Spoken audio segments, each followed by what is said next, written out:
Subscribe करें और bell दबाएं ताकि कोई खबर रह न जाए।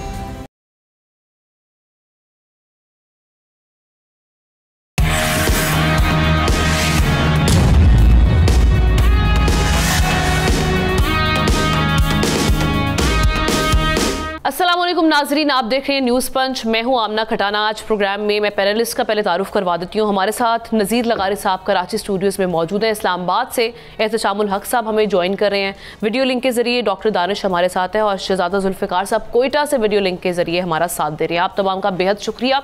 अभी जो हम देख रहे हैं ऐसे हालात में जब मुल्क में एक जानिब मुआशी बहरान है तो दूसरी तरफ दहशत गर्दी की हालिया लहर। ऐसे में गुज़श्ता रोज़ इस्लामाबाद हाई कोर्ट के 6 जजेस ने एक इंतहाई मुतनाज़ ख़त सुप्रीम जुडिशल काउंसिल और चीफ जस्टिस को लिखा है, जिसमें उन्होंने शौकत सिद्दीकी केस को बुनियाद बनाकर हसास इदारे पर बिना सबूत और शवाहिद इंतहाई संगीन इल्जामात लगाए हैं, जिसे बाज़ लोग हमारे अहम तरीन इदारों की साख खराब करने, उन्हें बदनाम करने और उन्हें मुतनाज़ बनाने की सोची समझी साजिश भी करार दे रहे हैं। अब इस तमाम सूरत हाल पर पैनलिस्ट की राय जानते हैं कि वो इस मामले को किस तरह से देख रहे हैं। मैं आगाज़ करूँगी एहतशाम साहब आपसे।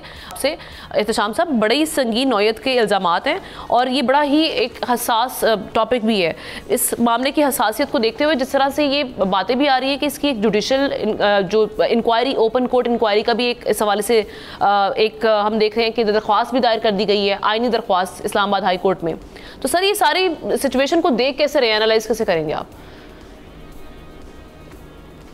देखिए, बुनियादी चीज़ तो हमने जब कल आप बात कर रही थी तो हम यही बात कर रहे थे कि पाकिस्तान को कहते हैं इट्स हैपनिंग कंट्री। एक स्कैंडल के बाद एक दूसरा बड़ा इशू एम्बैरेसमेंट के लिए, अदारों के लिए, आपके लिए, मेरे लिए, मुल्क के लिए।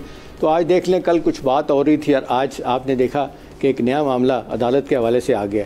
देखिए, अब इसकी टाइमिंग तो बड़ी इंपॉर्टेंट है कि जी इस वक्त इसका आना क्या वजह हो सकती है। अभी ये ख़त तो खासे दिन पहले लिखा गया था आमिर फ़ारूक साहब को, बाकी जो 6 जजेज़ हैं उन्होंने कोई एक्शन नहीं लिया।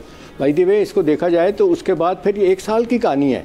मुझे याद है 24 मार्च 2023 को ये ख़त लिखा गया था, जब इन्होंने आमिर फ़ारूक चीफ जस्टिस साहब जो हैं वो एक तरफ खड़े हैं, बाकी जजेज एक तरफ खड़े हैं, कोई एक्शन नहीं लिया। तो फिर उन्होंने काजी साहब फाइज साहब को ये ख़त लिखा, बल्कि पहले लिखा उनको अपने बिदयाल साहब को यही ख़त लिखा, फिर बाद में यही ख़त जो है ना काजी साहब के पास गया। लेकिन आपने देखा दोनों चीफ जस्टिस जो है ना वो सुप्रीम कोर्ट में आज तक इस पर खामोश है, कोई बात नहीं हुई। अब सवाल ये है कि जी इसकी प्रोवोकेशन क्या है, इस वक्त क्यों कहा जा रहा है। आखिरी लाइन जो है ना, एक आखिरी पैरे से पहला पैरा 1-2 पैरे छोड़ के जो ख़त लिखा गया 12-13 सफ़े का, उसमें कहा गया है कि जी पॉलिटिकली कॉन्सिक्वेंशियल मैटर जो है ना उसमें इंटरफेरेंस की जाती है। किन की तरफ से? एजेंसियों की तरफ से, इसी तरह से एग्जेक्टिव की तरफ से हमें ये कहा जाता है ये करें वो ना करें। जी देखिए, हमना सवाल ये है कि जिस तरह हम कहते हैं कि पाकिस्तान के सारे अदारे पोलिटिसाइज हैं, इस तरह हमारी अदलिया भी पोलिटिसाइज है। आज मैं सुन रहा था गौर खान साहब PTI के चेयरमैन कह रहे थे जी ये प्योर अदलिया का सवाल है, ये सियासत नहीं है। ये मैं कहता हूँ ये 100% सियासत है। अभी आप देखते हैं सियासत कैसे शुरू हुई। अब ये सियासत शुरू हुई आज से नहीं हुई। अभी आप देख लें कि ये पुराना रिकॉर्ड निकाल के सारे के सारा देख लें, जिस अंदाज से पीपल्स पार्टी, PMLN और उसके बाद PTI, ये जो हायर जुडिशरी में जो अपॉइंटमेंट्स होती हैं वकला की 10 से 15 साल की जिसकी प्रैक्टिस होती है, उसको जनाब सियासी बुनियादों पे हाई कोर्ट के जज बनाया जाता है। और देखें जो सूबे में जो आपके होता है PCO के तहत जिनके इलेक्शन होती है, सॉरी कहता हूँ, ये जो इनका है सूबाई जो इम्तहानात लिए जाते हैं उनके तहत आती हैं। CSS है, वहाँ पे PCS के तहत इम्तहान होते हैं, तो वो सिविल जज वगैरह जो है ना, सेशन जज वहाँ से होते हैं। यहाँ तो डायरेक्ट जज बन जाते हैं। आपको याद है कि 2004-5 में जब एक जजिस का क्राइसिस हो गया था तो हमारे ये जो काजी ईसा साहब हैं, ये जज, ये वकील थे, इनको डायरेक्ट बलूचिस्तान हाई कोर्ट का चीफ जस्टिस मुकर्रर कर दिया गया। उस वक्त 200 जज जो है ना वो बाई दी वे छोड़ के चले गए थे। वो PCO के तहत फिर दोबारा उन्होंने हल्फ लिया 2-4 को छोड़ के। हमारे यहाँ तो यही चलता रहा, पहले लीगल फ्रेम ऑर्डर आया, फिर PCO आया, फिर इसके बाद आपने देखा एक और तीसरा ऑर्डर आ गया था अपना RCO, revival of constitutional order. तो देखें इसका तरीकाकार एक मुझे याद पड़ता है कि पीपल्स पार्टी ने और PMLN ने एक नहायत दयानतदारी के साथ आमना एक फ़ैसला किया था कि भाई ये जजेस की अपॉइंटमेंट में जजेस हज़रात का रोल क्यों है। उन्होंने पार्लियामेंट का एक रोल कायम किया और उसमें 6-7 लोग मुख्तलिफ जो पार्टियों से रखे गए कि वो एक पार्लिमानी कमेटी बनाई जाएगी ओवरसाइट के लिए, जिस तरह अमेरिका में होता है सेनेट की अपॉइंटमेंट, सेनेट में होता है जजेस की अपॉइंटमेंट के लिए, बाकी आपने देखे इफ्तिखार चौधरी जो थे वो लड़ पड़े, उन्होंने कहा जी सवाल ही नहीं पैदा होता, ये तो हमारी डोमेन है, आप कैसे कर सकते हैं, उनको नहीं करने दिया गया। तो देखें अब ये सारे मामला को देखा जाए तो ये इस वक्त जो बदनामी हो रही है, अब 126वें नंबर पर आपने तो, मैंने तो अदलिया ने नहीं किया ना, किस वजह से किया है? मुज़ाहिर नकवी साहब चंद दिन पहले की बात है ना, किस तरीके से आपने देखा PTI के सपोर्टर, उनके साथ फ़ोन पे बात हो रही थी अपने किन के साथ, परवेज़ इलाही के साथ, उसके बाद उनको हटाया गया। तो बुनियादी तौर पे मुझे लगता है कि ये अब जिस अंदाज से एफर्ट किया जा रहा है कि जी किसी तरीके से मलबा अपने से उठा के ये एग्जेक्टिव पे डाल दिया जाए और उसके बाद एजेंसियों पे, मैं मानता हूँ उनका भी रोल है, वो करते हैं, आज से नहीं कर रहे, हमेशा से मुल्क में हो रहा है, तो बदकिस्मती से हो रहा है। लेकिन फाइनल वर्ड इसका ये आखिरी बात यह है आमना कि इसमें मुझे लगता है कानूनी तौर पर कुछ भी नहीं होगा, मीडिया ट्रायल होगा, वो चलता रहेगा आगे तक। जी डॉक्टर साहब, ये ऐसा होना चाहिए कि इस पर कुछ भी नहीं होगा, मीडिया ट्रायल चलता रहेगा, इतना ये संगीन नौयत का देखा जाए इशू अभी सामने आया है, उससे पहले हमने इस्तीफे भी देखे, कोई डिसाइसिव एक्शन आप देख रहे हैं? सो मोटो की भी डिमांड्स आ रही हैं इस मामले पे। मैं इस पे जो खत है उसका जो मेन आपका क्वेश्चन है उसके ऊपर जाऊंगा, जो लीगल इसकी पोजीशन है पहले तो उसको मैं आपके सामने रख देता हूँ। देखिए एक बात याद रखिए, इदारे कभी गलत नहीं होते हैं, इदारों में मौजूद लोग गलत होते हैं, चाहे वो फौज हो, चाहे वो एजेंसी हो, चाहे वो अदालत हो, चाहे वो आप मीडिया, चाहे वो पार्लियामेंट हो, इदारे कभी गलत नहीं होते। हम इदारों को हिट ना करें, हमारा मकसद है कि हम उन लोगों को पॉइंट आउट करें जो इस इदारे में बैठकर गलत होते हैं, पहला। दूसरा ये है कि एक बहुत अहम बात मैं आपको यहाँ पे बता दूं, और वो ये है कि ये जो आपके अल्लाह के बाद अगर रब करीम ने अपने बाद किसी को ताकत दी है तो वो ताकत काजी को दी है। काजी के पास बहुत ताकत, काजी से मुराद मेरी है जजेस, ठीक है। अब किसी भी मुल्क के लिहाज से जजेस के अपने पावर्स होते हैं। अब मैं आता हूं आपके इस मेन खत के हवाले से। देखिए 175(2) जुरिडिक्शन है सुप्रीम कोर्ट की, ये चीफ जस्टिस की नहीं है, ठीक है। 175(2) की जुरिडिक्शंस में सुप्रीम कोर्ट की जो जुरिडिक्शन है वो डिस्क्राइब है, वो इस खत को इंटरटेन नहीं कर सकते। अब आते हैं हम के जनाब चीफ जस्टिस क्या इस खत को इंटरटेन कर सकते हैं, तो उनकी भी जॉब डिस्क्रिप्शन उन्होंने अपनी ताकत को अभी पिछले दिनों जो है वो सरेंडर किया और एक कमेटी जो जजेस की कमेटी उसके हवाले कर दिया। क्या वो कमेटी ये कर सकती है? नहीं, वो भी ये नहीं कर सकती। अब आता है जनाब 189 के तहत जो कोर्ट होती है, यानी सुप्रीम कोर्ट 189 के तहत कोई ऑर्डर पास नहीं करती है, जजमेंट जरूर पास करती है जो तमाम कोर्ट्स इंक्लूडिंग हाई कोर्ट्स को मानना होता है।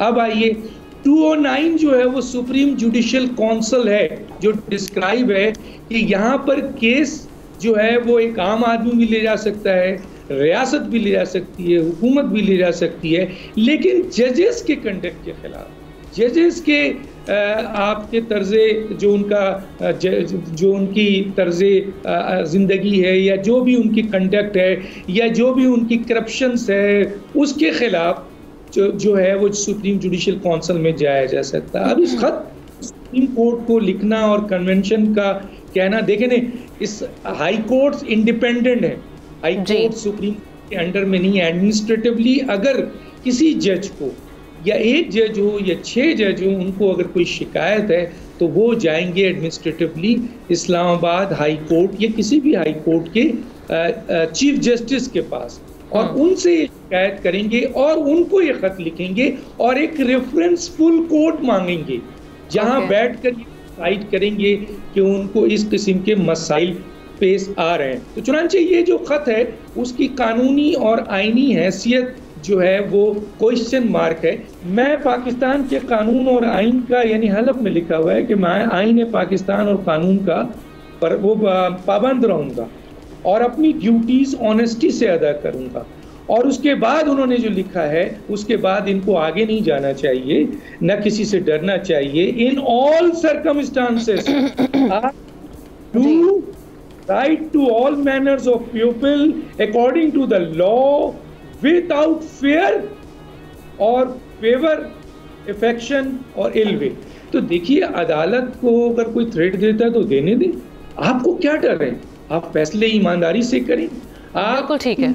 ईमानदारी से फैसले करेंगे तो आप यानी अगर आप एक दबाव आ रहा है तो जब आप जज बने हैं तो आपको ये पता होना चाहिए कि आपको दबाव आएगा, थ्रेट्स आएगा, सब चीजें तो फिर ये ओहदा क्यों नहीं जाए आप? डेफिनेटली तो अगर ओहदा है और हलफ उठाया है तो फिर फैसला करें और कोई गलत। और एक और बात यहाँ पे कह दूं, इस मौके पे पाकिस्तान के आर्मी चीफ को और पाकिस्तान के वजीर आजम को इस 6 जजेस का जो खत है जो कि अब दुनिया में जा चुका है, उसके ऊपर जो कंप्लेन है ये है सही जगह जो वो देखें, ठीक, वजीर आज़म और आर्मी चीफ भी कि कहां इस मामले को खुद देखें, आप ये कह रहे हैं। ठीक है लगारी साहब, अभी एक जो सिचुएशन पाई जा रही है उसमें हम देख रहे हैं कि आईनी दरख्वास्त भी इस्लामाबाद हाई कोर्ट में मूव की गई है जिसमें ओपन कोर्ट तहकीकात के लिए एक तो मुतालबा किया गया और इसमें कहा गया जी पीटीआई के इशारे पे ये सारी सिचुएशन हो रही है। अब पीटीआई का रिएक्शन इसमें ये है कि वो कह रहे हैं कि इमरान खान साहब की मुकदमात की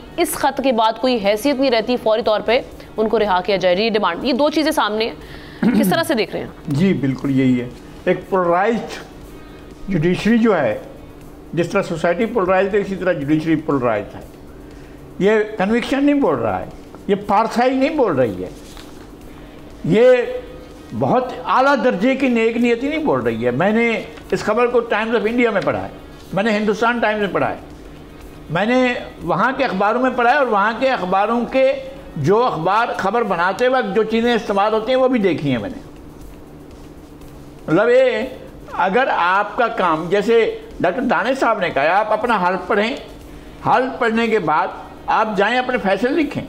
और अगर आपको तकलीफ या कोई मुसाहमत या कोई मुश्किलात पेश आ रही हैं तो आप जाएं और अपना इस काम से अलग हो जाएं, क्योंकि ये काम आपके बस का नहीं है, आपने बिला खौफ व इनाद करना है। एक दूसरी बात, आपका मुतासर भी नहीं होना है, आप बायसनेस से कर नहीं वो कर सकते हैं कि जी आप अपनी एक पोजीशन लेकर बैठ जाएं। अगर जुडिशरी अपनी एक पोजीशन लेकर बैठ जाएगी कि मैं अलिफ की वजह से बे की गोशमाली करूंगा और सी को जो है उसको पकड़ कर उसके टांगें तोड़ दूंगा, ये तो कोई बात ही ना हो। अगर आपके अंदर बायसनेस है तो फिर सोसाइटी पूरी की पूरी जो है वो सोसाइटी ढह जाती है, यह आखिरी जगह है। और फिर इसमें मैं ये समझता हूं कि जो ये समझ रहे हैं कि इसके बाद तो केस रहे ही नहीं है जी, उनके तो केस किसी और कोर्ट में रेफर करने चाहिए, कोई और हाई कोर्ट सुने फिर, या इस्लामाबाद हाई कोर्ट जो खोलने की ये दुकान की तरह इसके जितने मामला सामने आए बहुत ख़राब मामला हैं, इंतहाई काबिल एहतराम होता है, होती है अदलिया। अदलिया का बहुत बड़ा एहतराम होता है, बहुत बड़ा काम होता है, इसको इस तरह नहीं चलाया जा सकता। ये कोई स्टोर नहीं है कि स्टोर की तरह चलाया जाए और उसमें पसंद नापसंद भी देखी जाए। आपने काम एक ही काम है ना, आपने फैसला करना तो फैसला करें ना आप। ये क्या बात हुई कि मैं वो फुला हमें पकड़ता है, फुला हमें ये कहता है, कि आपने अपने हाल के मुताबिक जाकर अपना फैसला करना है। बहुत मुश्किल हो रही है, बहुत मुश्किल हो रही है। तो कहें जी मैं नहीं कर रहा हूँ, आप अलग हो जाएं, ये आपके लिए एक रास्ता है ताकि हमारे लिए एक रोशन मिसाल हो। आप आखिर वक्त तक रहना भी चाहते हैं, जैसे वो क्या जिनका अभी पिछले दिनों अपना वो जिक्र कर रहे थे हमारे जनाब एहतशाम साहब, वो आखिर वक्त तक बैठे भी रहे, उनके ऊपर ऐसे सीरियस इल्ज़ाम, उनकी पूरी वीडियो चली, वो ऑडियो चली है, उनकी पूरी गुफ्तगू सुनी है हमने, वो सारी चली है। उसके बाद वो पोजीशन लेकर बैठे थे। भाई इफ्तिखार चौधरी ने पोजीशन ली थी, अच्छा, इफ्तिखार चौधरी ने जुडिशरी का सफाया कर दिया, बल्कि सत्यानाश करके रख दिया था। उन्होंने जुडिशरी का, इंसाफ का कत्ल किया था। उसके बाद क्या हुआ, खुद उन्हीं के दौर में मुल्क के वज़ीर आज़म को जो उसकी आईनी शराइत हैं कि इस तरह से अगर वो रिज़ाइन कर दे तो जा सकता है, अगर वो उसके ख़िलाफ़ तहरीक जमात हो जाए तो वो जा सकता है, अगर उसका जहनी तवाज़ुन ख़राब हो जाए तो जा सकता है, काम करने के काबिल ना रहे तो जा सकता है। ये तो कहीं भी लिखा हुआ था कि उसके खिलाफ कोर्ट फैसला दे दे तो हो जा सकता है। सही। तो कोर्ट के फैसले करके आपने वज़ीर आज़म को भगाने का, ये तो जनरल ज़िया को भी नहीं सूझा था कि भाई इस तरह से लोगों को हटाया जा सकता है। वो फिर 58(2)B का गुनाह तो न लेता ना। सही। नीचे कोई केस सुनवा कर फैसला करा के उसके बाद कहता कि जाएं, आपकी छुट्टी होगी, आप चले जाएं। ठीक।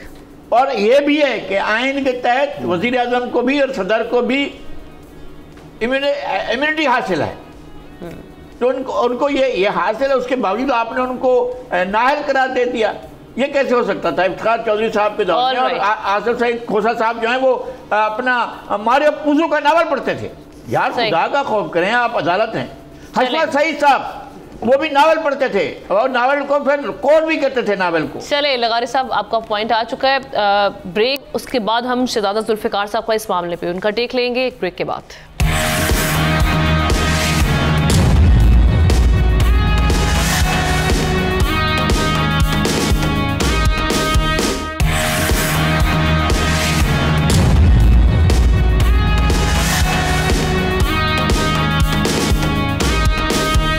Welcome back once again. Zulfikar साहब की जानिब बढ़ते हैं। शहजादा जुल्फ़िकार साहब, ये हमने मामला डिस्कस तो किए हैं, लेकिन इसका हल आपको क्या दिखाई दे रहा है? होगा क्या आगे? देखें, ये एक नया, मैं तो देख रहा हूँ क्राइसिस की तरफ हम बढ़ रहे हैं। बहुत सी मैं बातों को रिपीट नहीं करूंगा जो हमारे ऑनरेबल जो पैनलिस्ट हैं उन्होंने जो बात की है। ये बात देखें, जजेस बिल्कुल पॉलिटिकल बुनियादों पर इनकी एलिवेशन, इनकी इंडक्शन ये होती रही हैं और बल्कि बाज़ अपने अजीज रिश्तेदारों के लिए अच्छी पोस्टिंग जो ब्यूरोक्रेसी में है, जो सियासत में है, उनको आगे लाना और ये होते रहे। बड़ी खामोशी से ये करते रहे, ये इन्वॉल्व खुद होते रहे। आज अगर वाकई अगर ये नियत है कि चीज़ों को दुरुस्त करना है तो उसके कई तरीके हैं। उसका ये तरीका नहीं है कि आप बिल्कुल मेरी ये राय है, गलत हो सकती है, कि आप ओपनली ख़त लिखें। आप खुद आपस में ये तय करें और इन चीज़ों को अपने जो चीफ हैं आपके, उनके साथ बैठ के आप ये बात तय करें कि ये बहुत गलत हो रहा है। हमें इस वक्त लोगों को इंसाफ देना है, कॉन्स्टिट्यूशन को, आइन को सुप्रीम जानना है जिनके तहत हम चलते हैं। एक रूल ऑफ द गेम है, हमने किसी की जो है वो इंटरफेरेंस कबूल नहीं करना है, किसी का दबाव कबूल नहीं करना है। ये चीज़ों को दुरुस्त करने का मेरे ख्याल में नियत है, ये इसमें कोई शक नहीं है। चीज़ें बड़ी ख़राब हो, पार्लियामेंट के उनके उसमें हो, ब्यूरोक्रेसी के उसमें हो, जुडिशरी के उसमें हो, और मीडिया तो खैर जो बात मेरे जो कोलीग्स ने कर दी, मीडिया तो वैसे ही सरेंडर कर चुका है, बहुत सी चीज़ों को खुद सरेंडर कर चुका है, सेल्फ सेंसरशिप लगा चुका है। बहुत सी चीज़ों को उनको कहा गया है कि ये चीज़ें आप ना करें। लेकिन मैं कहता हूँ कि इस क्राइसिस में आप मजीद क्राइसिस को मुल्क में डालना चाहते हैं, पूरे सिस्टम को क्राइसिस में डालना चाहते हैं, ये तरीकाकार नहीं है। बेहतर ये है कि हम आगे बढ़ें और अगर चीज़ों को हमने बेहतर तरीके से हल करना है तो मेरे ख्याल में आज के बाद आप खुद भी कहें, आपके बहुत से लोग जो हैं हम जानते हैं उसमें कि उन चीज़ों को कि आप खुद भी इन्वॉल्व रहे हैं, आप कहें कि नहीं भाई, जो इन्वॉल्व होता है वो खुद फेस करेगा, हमने इन्वॉल्व नहीं होना है और ना किसी का प्रेशर हमने बर्दाश्त करना है, चाहे वो सदारती महल से आए या प्राइम मिनिस्टर के महल से आए या किसी एग्जीक्यूटिव या मिलिट्री एस्टेब्लिशमेंट या एस्टेब्लिशमेंट की तरफ से आए, कभी हम कबूल नहीं करेंगे, क्योंकि इस मुल्क के हमने इंटरेस्ट को सुप्रीम जानना है। लेकिन अगर आप करते रहे हैं तमाम मामला में और आज आप इस तरीके से कर रहे हैं और जिस तरह, बिल्कुल मैं एग्री करता हूँ कि पूरी दुनिया में आपका ये मजाक उड़ाया जा रहा है, पाकिस्तान का मजाक उड़ाया जा रहा है कि उसका सिस्टम क्या है, उसकी जुडिशरी क्या है, उसके क्या वो है। जुडिशरी पे देखें, बहुत पहले ही तनकीद का निशाना रहा है कि जो एक तो केसेस इतने लंबे लंबे चलते हैं, उसके बाद इंसाफ नहीं मिलता है। फिर आज का जमाना जो है, ऑडियोज वीडियोस लीक आ रही हैं, किस तरह चीजों को और किस तरह फैसले लिए जाते हैं। जुल्फ़िकार साहब, आपने जिस तरह बिल्कुल आगाज में ये बात की कि अपने चीफ तक बैठ के ये कन्वे करना चाहिए था, उनको बताना चाहिए था, वर्बली जिस तरह से भी कम्युनिकेट किया जा सकता था। सर, आपको नहीं लगता ये कम्युनिकेट किया गया था और उसके अगर कोई रिस्पांस उस तरह से नहीं आया तो उसके बाद उनको ये लेटर लिखना पड़ा, ये नेसेसिटी बन गई उनके लिए? नहीं, हम ना फिर ये कर लें ना, ये कर लें, उसमें खत में वो कह देना कि नाम लिख दें चीफ साहब का, कि चीफ साहब के पास हम जाके रोए धोए लेकिन चीफ साहब ने जो है बिल्कुल तवज्जो नहीं दी। वो उसी सिस्टम को चलाना चाहते हैं। हम तो बहुत बेहतर लोग हैं, हम इस सिस्टम को, भाई आपकी जब इलेक्शन हुई उस वक्त ये चीजें नहीं थी, उस वक्त ये करते आप। ये अभी देखें, मीडिया से कोई चीज छुपा हुआ नहीं है। इन तमाम चेहरों को एक रात को छोड़कर लोग जानते हैं, चीजें गलत हुई हैं। उस वक्त क्यों नहीं हुआ? आज ये मौका क्या है? तो आज लोग ये समझते हैं कि ये शायद कुछ और करना चाहते हैं। ये चीजों को मेरे अपने ख्याल में दुरुस्त करने की नीयत नहीं है। दुरुस्त करने की नीयत होती, आप खामोशी से चीजों को करते, लेकिन इस तरह से ओपन आपने चीजों को कर दिया। अब इसके बाद क्या होने वाला है? इसके बाद बिल्कुल तमाम लोगों को बैठकर जिन पे इल्जामात लगाए हैं वो भी अपने आप को दुरुस्त करें और बताएं कि ये बिल्कुल गलत बयानी है। और चीफ साहब भी जो है इस चीज का नोटिस लें, एक हल निकालें ताकि वंस फॉर ऑल इन चीज को सेटल किया जाए, लोगों को परेशान न करें। अब जिस तरह मुल्क इस वक्त माशी परेशानी में है, एक क्राइसिस में है, जिस स्टेज पे इस वक्त मुल्क खड़ा है, जो इस वक्त सिचुएशन है, एग्जैक्टली जी सामना में ये है कि इस वक्त आप किसी भी क्राइसिस के को आप अफोर्ड कर ही नहीं सकते। अगर आप ये चीजों को करेंगे तो पूरा सिस्टम आपका बैठेगा, सिस्टम से बैठेगा, तमाम चीजें बोल्स्टर कर रही हैं वो सिस्टम बैठ जाएगा। ना आप रहेंगे, ना जुडिशरी रहेगी, ना वो आपकी एग्जीक्यूटिव रहेगी, और ना आपकी इस वक्त जो है पार्लियामेंट और मीडिया, ये सारा धड़म करेगा, एक अनार्की की तरफ बढ़ेगा। बिल्कुल ठीक है, आप कह रहे हैं वाकई इग्नोर नहीं किया जा चुका, और डिसाइसिव एक्शन इस पे जो हमारी अथॉरिटीज हैं उनको लेना पड़ेगा, देखना पड़ेगा इस मामले को, इम्पार्शल होकर इसको इन्वेस्टिगेट करना चाहिए। जिस तरह से हम देख रहे हैं कि पूरे मुल्क से आवाज़ें आ रही हैं कि इस मामले को, इसकी जो एक कॉम्प्रिहेंसिव किस्म की इन्वेस्टिगेशन इसकी होनी चाहिए। तो जनाब, ये हमने टॉपिक डिस्कस कर लिया। एक और स्टोरी हम देख रहे हैं कि इंतखाबात के बाद मुल्क में सियासी इस्तेहकाम आ जाएगा, ये कहा जा रहा था, और मईशत बेहतर और मजबूत होना शुरू हो जाएगी, लेकिन गरीब अवाम के हालात की तरह मुल्क में सियासी माहौल भी बदलता हुआ दिखाई नहीं दे रहा, बल्कि हर गुजरते दिन के साथ अफरा तफरी में इजाफा दिखाई दे रहा है।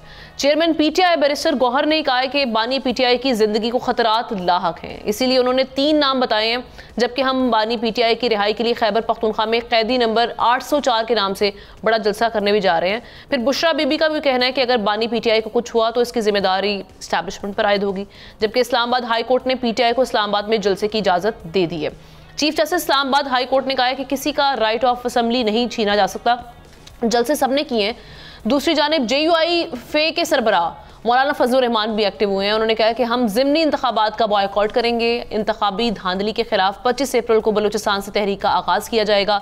इस सूरत हाल में अब सवाल ये कि बानी पीटीआई और तहरीक इंसाफ के रहनुमाओं के इल्ज़ामात की हकीकत क्या है, और मुआशी बहरान में एहतजाज और जलसों के असरात हमें क्या दिखाई दे रहे हैं। लगारी साहब, देखें सूरत हाल ऐसी है कि हर लम्हा हम एक और मुसीबत की तरफ, एक और मुश्किल की तरफ बढ़ते हैं। ये जो कुछ कहा जा रहा है, बानी पीटीआई को अगर जेल में भी तहफ़्फ़ुज़ हासिल नहीं है, अगर वहाँ पर भी वो सेफ़ नहीं है, फिर और कौन सा मकाम ऐसा हो सकता है कि जहाँ पर हम ये कहें कि ये गारंटी है कि सेफ़ है। आपने कराची जेल में कम अज़ कम, मुझे यह अंदाज़ा है, मालूम है कि 15 साल से कुछ जामे लगे हुए हैं कि जहाँ पर लोग आस पास फ़ोन भी नहीं कर सकते हैं। वहाँ हाई सिक्योरिटी अलर्ट, और वहाँ उसको सिक्योरिटी को बहुत मजबूत किया गया, और मालूम था हमें कि ये क्या हुआ है। वो जो एक बहुत बड़े केस के मुल्ज़मान थे वो यहाँ पर थे, और उनकी सिक्योरिटी के लिए जेल की दीवारें उठाई गई, उनको मजबूत किया गया और उनकी सिक्योरिटी को यकीनी बनाया गया। आप पीटीआई के चेयरमैन की सिक्योरिटी को यकीनी बनाएं, उन पर फेयर ट्रायल जो है उसको यकीनी बनाएं। आइन इस बात की ज़मानत देता है कि ड्यू प्रोसेस ऑफ लॉ के तहत आप गारंटी करें कि जनाब आप जो भी इल्ज़ामात हैं वो फेयर ट्रायल। अच्छा, दूसरी बात यह कि इंसाफ मिलना चाहिए हर आदमी को। अगर उसने कुछ गलत किया है उसका भी इंसाफ होना चाहिए, और उस पर गलत इल्ज़ाम है तो उसका भी इंसाफ होना चाहिए। ठीक, ये नहीं है कि हम कहें अगर कोई इल्ज़ाम आया तो नहीं जी, बंदा पारसा है, बंदा दयानतदार है, और लेकिन मगर ये हो गया है, या ये कहें कि जी बंदा तो है ही बहुत बड़ा मुजरिम और लेकिन अपनी पारसाई के दावे कर रहा है। तो इस तरह नहीं है। आप पूरा इंसाफ ऐसा हो कि नज़र भी आए कि इंसाफ हो रहा है, एक तो ये होना चाहिए। और दूसरा ये है कि क्विकली अगर कोई और आपके पास ऐसी जगह है जहाँ सिक्योरिटी हो सकती है तो उनको वहाँ मुंतकिल कर देना चाहिए। सही। लेकिन ये नहीं है, इंसाफ का मुंह काला नहीं होना चाहिए। इंसाफ का बाकायदा ये होना चाहिए कि आप, ऐसा नहीं हो कि आप एक खौफ के तहत इंसाफ दे रहे हैं, इंसाफ देने वाले।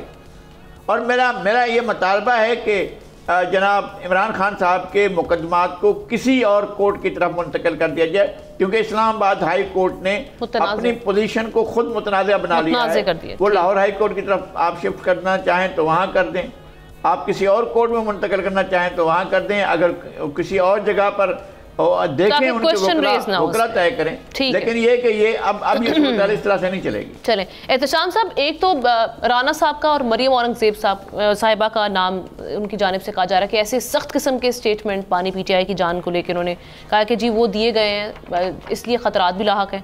दूसरी सिचुएशन यही कि अब एक तरफ यहाँ से जलसे प्लान हो रहे हैं, दूसरी तरफ मौलाना फजल रहमान साहब भी एक्टिव हो गए हैं, तो ये एक मुआशी सूरत हाल ऑलरेडी हम देख रहे हैं। इसमें ये जलसे अफोर्ड कर पाएगी गवर्नमेंट? देखिए, आमना एक ज़माना था सियासी जमातें जो है ना बड़ी मेहनत करके कारकुनों को तैयार करके एक फर्स्ट सेकंड थर्ड ईयर की लीडरशिप तैयार होती थी, जलसे जुलूस होते थे, कॉर्नर मीटिंग होती थी और मेहनत की जाती थी और बड़े ज़बरदस्त तरीके से कारकुन बनाए जाते थे। अब सबसे आसान काम हो गया कि दिन में 75 आप देखते हैं प्रेस कॉन्फ्रेंसेज हैं, टॉक शो हैं, वो आके हर बंदा जो है ना वो पॉलिटिकल माइलेज पॉइंट स्कोरिंग समझता है कि जी बस मैं तकरीर कर लूँ और लोगों को मैं बस कन्विंस कर लूँ, यही मेरा सबसे बड़ा काम रह गया। मेरा ख्याल है देखें इससे बात नहीं बनेगी। इस वक्त हो क्या रहा है, इस वक्त जो पोजीशन ले ली सियासी जमातों ने, ख़ास तौर पे PTI versus rest of the other political party, ख़ास तौर पे पीपल्स पार्टी और पीएमएलएन, वो इस लिहाज से एक पेज पे हैं कि जी ठीक है, वो ये समझते हैं कि जी पीटीआई का ज़माना तबाही फेर के गया था, लोगों के मिजाज ख़राब करके चले गए, जिस अंदाज से तरबियत होनी चाहिए थी वो तरबियत नहीं लोगों की हो सकी, गाली गलोच का आम सिलसिला शुरू हो गया। ये एक लड़ाई चल रही है। अब रहा सवाल कि जी ये बैठे बिठाए अभी जो कहानी निकाली कि जी उनको मारने का प्रोग्राम बनाया गया, देखें ये काम इतना आसान नहीं है। अभी पुतिन ने अपोजिशन लीडर नवाल्नी को जिस तरीके से कहा जाता है मुबैना तौर पर मरवाया है जहर दे के, वहाँ पर अगरचे अथॉरिटेरियन रजीम है, कौन पूछ सकता है, इसके बावजूद देख लें इतना क्रिटिसिज्म है। तो हमारे यहाँ तो इस तरह की चीज़ हो नहीं सकती, कोई नहीं चाहेगा कि उनको कुछ हो और ये मुद्दा जो है ना सियासी जमातें हुकूमत इस्टेब्लिशमेंट के ऊपर चला जाए। मेरा ख्याल है इस वक्त सारा का सारा दबाव ये है कि जी बग़ैर किसी हिसाब किताब के अब क्योंकि हालात ऐसे हो गए हैं तो उनकी रिहाई हो जाए। मैं सवाल पूछता हूँ आमना के पीटीआई के लोग जब पीएमएलएन और पीपल्स पार्टी के लोग जेलों में थे, वो ये सवाल करते थे कि भाई ये सारे ट्रम्प केसेस हैं, पॉलिटिकल बुनियादों पर बनाए। जवाब क्या आता था, भैया अदालतें खुली हुई हैं, जाएं अदालतों से जाकर इंसाफ लें, आपके केसेस वहाँ पे। अब क्यों कहा जा रहा है कि जी ठीक है हमें बगैर किसी सबूत के, बगैर किसी अदालती कार्रवाई मुकम्मल होने के हमारे लोगों को रहा कर दिया जाए। भाई 9 मई हुआ, गलत या सही इख्तलाफ कर सकते हैं आप, लेकिन ये हुआ, लोगों की ऑडियो वीडियो मौजूद है, इस तरह बहुत सारी चीज़ें हैं। तो ज़्यादा यहाँ पाकिस्तान का निज़ाम ऐसा है, जिस तरह अभी लगारी साहब कर रहे थे, डॉक्टर साहब भी बात कर रहे थे, हमारा निज़ाम ही ऐसा है, इतना गला सड़ा है। अब वो सिस्टम एक्सपोज जब तक नहीं हो जाता पूरी तरह से चीज़ें ठीक नहीं होंगी। मेरा ख्याल है सियासी स्टंट है और कुछ भी नहीं, और दबाव बढ़ाना है इस वक्त रियासत पे, लोगों पे कि किसी तरीके से को वहाँ से जाल से निकाला जाए। जी डॉक्टर साहब। जी देखिए, मुझे तो कहीं 3 नाम नजर नहीं आया, बस राना सनाउल्लाह का मैंने कह सुना है जी, कह रहे थे कि जो है उनसे खतरा है। बहरहाल मसला ये नहीं है। देखिए, पाकिस्तान के अंदर मोहतरमा बेनज़ीर भुट्टो पे अटैक हुआ कराची पे और फिर इस्लामाबाद में उनको शहीद कर दिया गया। मुर्तज़ा भुट्टो को जो है वो सरेआम सिक्योरिटी की मौजूदगी में, पुलिस की मौजूदगी में मार दिया गया। परवेज़ मुशर्रफ साहब बहुत ताकतवर सदर भी थे, आर्मी चीफ थे, उनके ऊपर कई हमले हुए और एक हमलों में तो बाल बच गए। गवर्नर पंजाब सलमान तासीर जो है उनको मार दिया गया, शहीद कर दिया या मार दिया, जो भी लोग मुख्तलिफ किस्म के इस पर बात करते हैं। एनपी के कई लीडर, जेईवाई के भी लीडर्स पे हमला हुआ है। तो इमरान खान को अगर थ्रेट्स है तो थ्रेट्स है। जेल महफूज जगह नहीं है। अगर जेल महफूज जगह है तो केपीके की, पंजाब की, सिंध की जेलों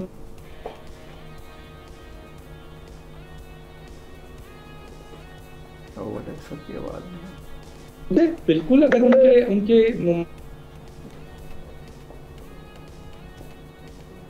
आवाज नहीं आ रही, सियासी जमात के लीडर हैं उन 45 के लिहाज से तो वो 2 सबसे ज्यादा बड़े लीडर हैं। तकरीबन कोई 2 करोड़ वोटर उनके हैं, इतने तो वोटर किसी के भी नहीं है। लेकिन अगर वैसे भी देखा जाए तो इलेक्शन में उनकी जमात जो है, उनके इंडिविजुअल ज्यादा जीते हैं। तो अगर उनको कंसर्न है कि उनको खतरा है तो जेल को की कस्टडी, देखिए ना अभी पिछले दिनों एक फैसला किया गया है कि थ्रेट्स है तो जेल को जो दोबारा मुलाकात बंद कर दी गई और जो है कोशिश की गई कि जी कम।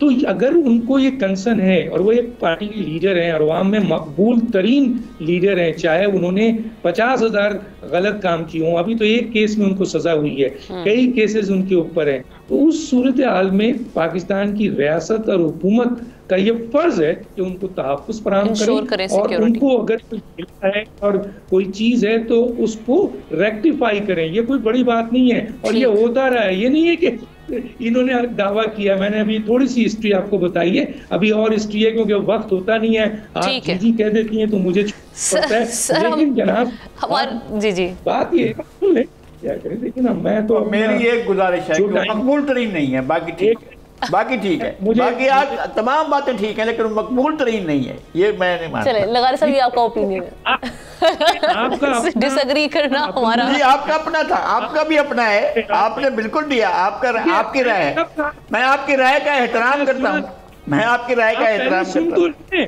आप सुन भी ले, देखिए जनाब मैं नहीं कह रहा, इलेक्शन के रिजल्ट्स कह रहे हैं कि उनकी फ्रॉड इलेक्शन थे, आप खुद कहते हैं फ्रॉड इलेक्शन थे, आप तो खुद कहते हैं फ्रॉड इलेक्शन थे।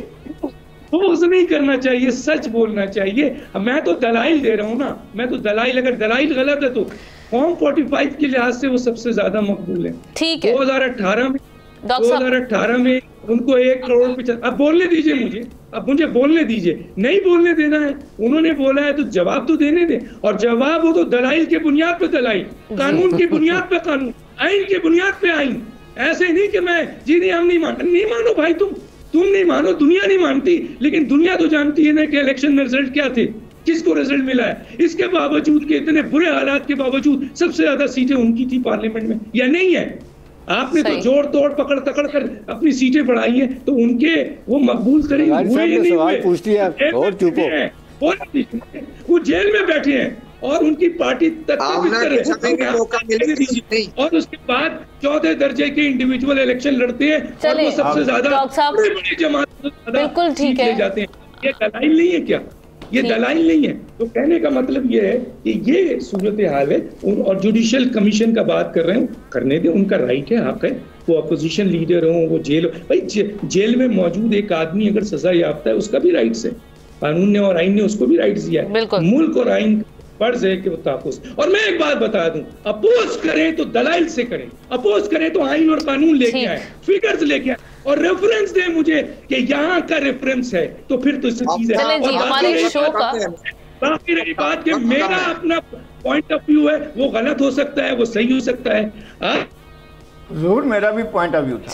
चले भाई, आपका इस हवाले से पॉइंट ऑफ व्यू आगे। एक ब्रेक लेते हैं, ब्रेक के बाद शहजादा जुल्फ़िकार साहब का इस लेंगे। स्टे विद अस।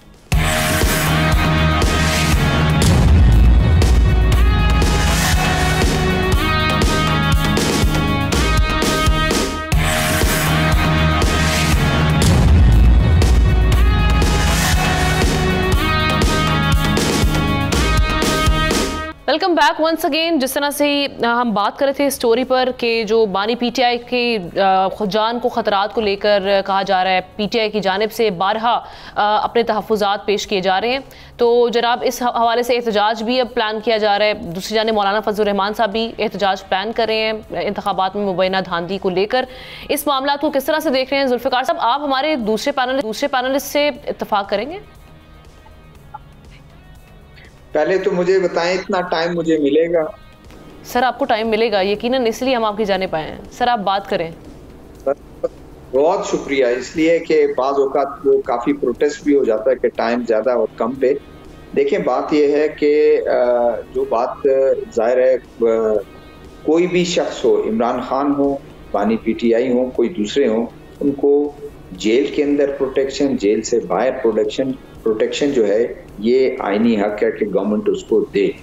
उनकी जान और माल की हिफाजत जो है वो हुकूमत पे आयद होती है और वो उसको करे।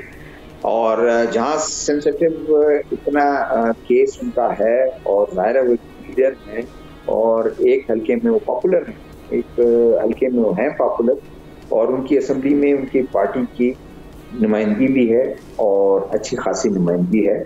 तो वो उसको देना चाहिए। लेकिन ये खदशा जाहिर करना, मेरी मुमकिन है कोई इससे इत्तेफाक करे ना करे, अगर ये हर दूसरे महीने ये एक शोशा छोड़ देना कि उनकी जान को खतरा है, उसको जहर दे देंगे और उसको ये कर देंगे, कौन अफोर्ड कर सकता है? मेरे ख्याल में अगर आज के इस पाकिस्तान में जितने क्राइसिस में पाकिस्तान है, हुकूमत या हमारे अदारे अफोर्ड कर सकते हैं, पुलिस अफोर्ड कर सकती है कि किसी ऐसे शख्स को कोई नुकसान पहुंचा दें और उसके बाद उसको लोग समझते हैं कि उसको इस वजह से वो गवर्नमेंट को अपोज कर रहा है और वो अपनी बात कर रहा है। कतन ऐसा नहीं है। अगर रूस की बात हम कर रहे हैं कि वहाँ पर जो 47 ईयर्स ओल्ड जो है अलेक्सी नोरालिनी जो है, उसको मार दिया गया, उसको जहर दे दिया गया और वो एक और एक इतनी टाइट इलेक्शन वो जीत गए, 87% जीत गए, वहाँ के जो है ना व्लादिमीर पुतिन जीत गए। वो सिस्टम और है यहाँ पर, तो किसी सूरत में भी आप उन्हें अफोर्ड नहीं कर सकते। मैं ये सब इसमें बिल्कुल एहतजाज उनका हक है, जलसे वो करें, जलूस करें, जरूर वो है, लेकिन क्या वो बिल्कुल आइन के मुताबिक तमाम चीजें बेहतर वो कर रहे हैं? सारा ऐसा भी नहीं है कि वो चीजें बेहतर कर रहे हैं। हम हमेशा इस प्रोग्राम में, मेरा तो पॉइंट ऑफ व्यू यही रहा है कि अब इलेक्शन में आप आए हैं, पार्लियामानी सिस्टम को आप मान रहे हैं, कॉन्स्टिट्यूशन को आप मान रहे हैं, तो आपको दूसरे जो पार्लियामानी ग्रुप्स हैं उनके साथ भी उनके व्यूज को रिस्पेक्ट करना पड़ेगा। आप उनको भी जो है मौका देंगे। आपका बिल्कुल बजा हुआ है पॉइंट ऑफ व्यू है कि हक हमारा था, हम 300 सीटें आपको कह दें, आप 300 सीटें जीत गए, कौन आपको मानेगा? 200 सीटें आप कह दें, कौन मानेगा? आपकी जो आज पोजीशन है, 92 की पोजीशन है, उसको देखते हुए आप अपनी लीगल बैटल भी लड़ें। आप अपने तौर पर जो आपने करना है वो जरूर करें, लेकिन जो पार्लियामानी है उस सिस्टम को आप, जिस पर आप खड़े हुए हैं, जिस शाख पर आप दरख्त पर चढ़े हुए हैं, उस शाख को आप ना काटें, इससे आप भी गिरेंगे और दूसरे भी गिरेंगे। तो बेहतर यह है कि जरूर प्रोटेस्ट करें। अच्छा जुल्फिकार, एक जुमला ऐड करूं, आप सही कह रहे हैं जुल्फिकार, एक जुमला ऐड करूं, वो कहते हैं गौर खान साहब कि हमें 3 करोड़ लोगों ने वोट दिया है, 180 सीटें हैं, बस हमें फौरी तौर पे दें, बगैर किसी हिसाब किताब के फौरी तौर पे दें, कोई लीगल ट्रिब्यूनल कुछ नहीं। जी एहतशाम साहब, मैं सिर्फ एक अर्ज कर दूं। देखिए, बात यह है कि मैंने BBC के पेज पर आज की वो स्टोरी पढ़ी हुई है जिन्होंने बड़ी तहकीक करके ये किया। वो कहते हुए उन्होंने कहा कि 3 मरतबा इन्होंने अपने पॉइंट ऑफ व्यू जो है चेंज किया ओपिनियन। लास्ट में हमने इनसे मांगा कि आप 82, 85 जो सीट्स का कह रहे हैं कि घपले हुए हैं, उसका हमें आप डिटेल दे दें। सिर्फ वो 27 के अभी तक हमें बार उनसे राब्ता करने का, सिर्फ 27 का दे चुके हैं। देखिए, बात यह है कि अगर वो जो कुछ उनको क्लेम करने का, तो क्लेम तो इस वक्त जो है, अगर आप यहाँ देखें, मौलाना साहब भी कहते हैं कि जी हमारे तो 20 सीटें थी, और सरदार अख्तर महंगल कहते हैं जी हमारे 20 सीटें थी, डॉक्टर मालिक जो नेशनल पार्टी के, वो भी कहते हैं हमारी सीटें। वो कहते रहे, उनका वो जो पॉइंट ऑफ व्यू है, उनका पॉइंट ऑफ व्यू होगा, वो उन ट्रिब्यूनल में जाएं और अपने लीगल बैटल जो है वो लड़ें, वो सारा कुछ अपनी जगह। लेकिन मैं ये कह रहा हूँ कि कौन मानेगा आपकी इसको? आपने जो काम करना है, किसी एरिना में लड़ना है। अगर आपने कहा है कि इसको जब तक मैं हूं तो ठीक है, जब मैं नहीं हूं पूरा निजाम ये खराब है, इस तरह नहीं हो सकता। चीजों को बेहतर करें और उनके लोगों को तहफ़्फ़ुज़ देना, उनके तहफ़्फ़ुज़ात को दूर करना हुकूमत का और एडमिनिस्ट्रेशन का काम है। ठीक है, आपका पॉइंट ऑफ व्यू इस हवाले से आ चुका है। अगर तहफ़्फ़ुज़ात हैं PTI को, इसको हुकूमत वक्त को देखना चाहिए। और दूसरी जानिब ये भी कहा जा रहा है कि अगर उनके पास भी सबूत हैं जो वो एहतजाज जिस पे प्लान कर रहे हैं कि जी मुबैना धांधली हुई है, तो अगर उन्हें कहा जा रहा है तो वो फराहम भी किए जाएँ। ये हमारे पैनलिस्ट के हवाले से राय आ चुकी है। सबका मैं शुक्रिया अदा करूँगी। प्रोग्राम का वक्त खत्म हुआ चाहता है। आपसे कल होगी मुलाकात। अल्लाह हाफ़िज़।